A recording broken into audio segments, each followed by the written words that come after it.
신호등이 없는 횡단보도 앞에서 좀처럼 멈추지 않는 차량 행렬 탓에 언제 길을 건너야 하나 이렇게 망설였던 경험 있으실 텐데요. 보행자가 횡단보도 끝에만 서도 운전자가 차를 멈추게 하는 법 개정이 추진되고 있습니다. 안전한 보행 환경이 만들어질 수 있을까요? 최위지 기자가 취재했습니다. 부산의 한 아파트 주변 횡단보도.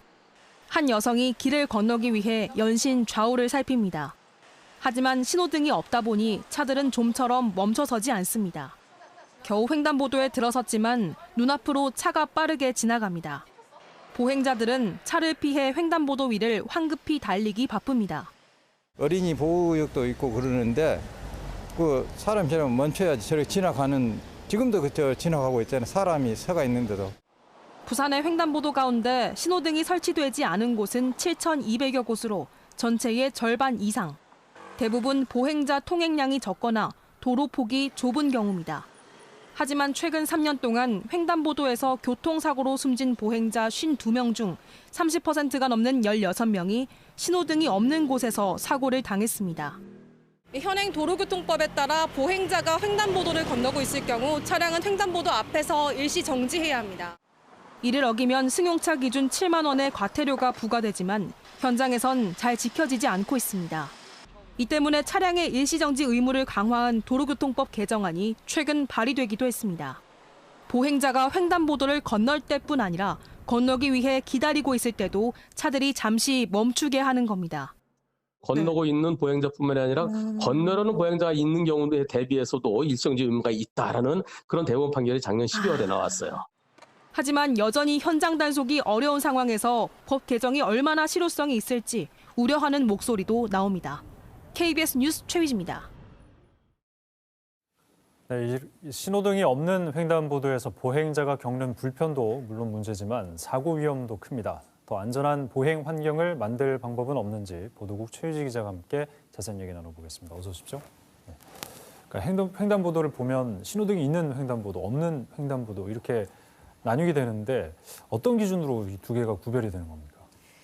네, 핵심은 통행량입니다. 사람이 많이 다니지 않거나 또 좁은 도로에 놓인 횡단보도에는 대체로 신호등이 없습니다. 신호등을 모두 설치하기는 예산의 부담도 있는 데다가 이 차량 정체를 빚을 수도 있기 때문인데요. 예. 도로교통법 시행 규칙을 보면 신호등 설치 기준이 구체적으로 나와 있습니다. 이 하루 중 횡단보도의 통행량이 가장 많은 1시간 동안에 보행자가 150명을 넘거나 차도의 폭이 16m 이상인 경우입니다. 또 차량 신호만으로는 보행자에게 언제 통행을 해도 되는지 분별하기 또 어려운 경우 어린이 보호구역 등의 횡단보도 등에도 신호등을 설치하도록 돼 있습니다. 네, 뭐 교통 흐름의 효율성, 경제적인 비용 뭐 이런 것들이 좀 영향을 미치는 것 같은데, 근데 이제 문제는 신호등이 없는 횡단보도에서 사고 발생이 잦다는 거 아니겠습니까? 네, 예. 그렇습니다. 사실 사고 건수만 놓고 보면 신호등이 없는 것보다 있는 곳에서 사고가 더 많이 일어나는 건 사실인데요. 네. 하지만 신호등이 없는 횡단보도는 상대적으로 사람들의 통행도 적고 도로폭도 좁은 곳이거든요. 예. 신호 없이 자율통행을 할 정도면 사고도 적게 나야 되는데 사고 발생 건수를 보면 생각보다 많습니다. 앞서 보셨듯이 부산 지역 횡단보도에서 발생한 전체 보행자 사망사고 가운데 신호등이 없었던 경우가 30%를 넘습니다. 또 최근에도 사상구의 한 시멘트 공장 앞에서 길을 건너던 60대가 레미콘 차량에 치여서 숨졌고요. 강서구의 한 아파트 앞에서는 80대가 배달 오토바이에 치여 중상을 입기도 했습니다. 네, 그러니까 신호등이 없으니까 운전자는 뭐 그냥 가도 되겠지라고 생각하는 경우도 있고, 보행자도 내가 언제 건너야 될지 모르는 그런 상황에서 일단 편의대로 건너다 보니까 이런 사고가 발생을 할 수 있을 것 같은데, 원래 그러면 신호등이 없는 횡단보도에서 운전자들은 뭐 어떤 행동을 해야 되는 겁니까?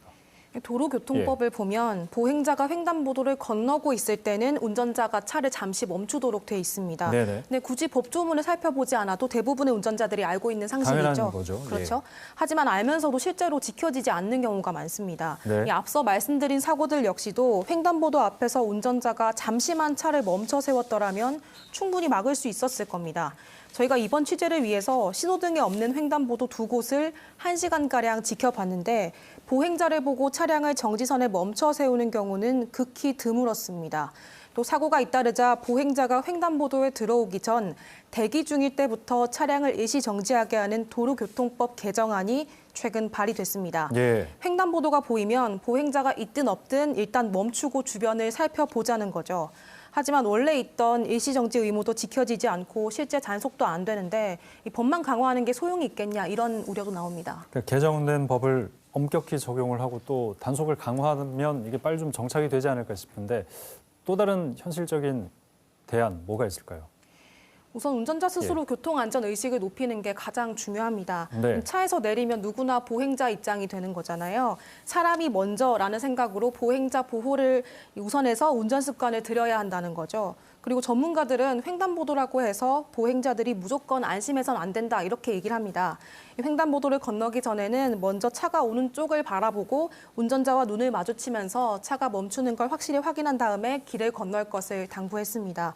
또 불법 주정차된 차들 때문에 차가 오는지 안 오는지 안 보이는 경우 많잖아요. 이럴 때는 천천히 몸을 빼서 주변을 살펴보라고도 조언했습니다. 네, 최 기자 잘 들었습니다. 고맙습니다.